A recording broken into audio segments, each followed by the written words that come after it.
निकाह के टाइम पे जो हक महर लिखा जाता है, इसके अंदर आजकल बड़े ब्लंडर हो रहे हैं, आए दिन केसेस जनाब। हक महर दो तरह का होता है, एक होता है मुअज्जल, एक होता है मुअज्जल, मिलते जुलते ही है ना। मुअज्जल, मीम आइन जीम लाम, मुअज्जल इसका मतलब उजलत से निकला है, जो फौरी तौर पे किया जाए। अंग्रेजी में इसे कहते हैं प्रॉम्प्ट डावर, मौके पे अदा किया जाता है। तो ये जो मुअज्जल होता है, जो प्रॉम्प्ट डावर होता है, मौके पे अदा किया जाता है, इसका खाना अलग है। डेफर्ड डावर के महर का कुछ हिस्सा बाद में कोई प्रॉमिस भी किया, इसे कहते हैं डेफर्ड डावर, गैर मुअज्जल भी कहते हैं। तो ये बाद में अदा करने की एक नीयत कर ली जाती है, एक जनाब वादा कर लिया जाता है कि बाद में इतना दूंगा।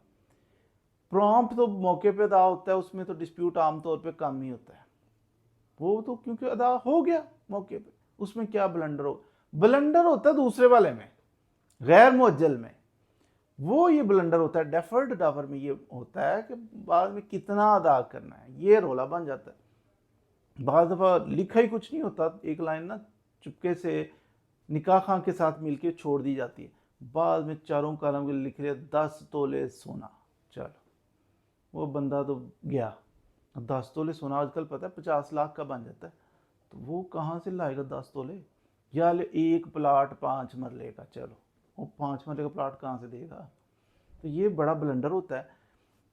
परत फिल करें, मुकम्मल हो तो पूरा परत फिल करके देख के फिर साइन करें, और फिर उसको फ़ौरन अपने कब्जे में, जो निकाह खाने ना आता हूँ जाता हूँ कल दूंगा, उसे वापस अभी निकाह उससे लें, ताकि चारों परत उनके पास, चारों पे तब्दील, 3 पे कर भी नहीं, चौथे पे नहीं करेंगे आपके वाले में तो वो पकड़े जाएंगे। एक परत आपने फ़ौरन लेना है अपने कब्जे में।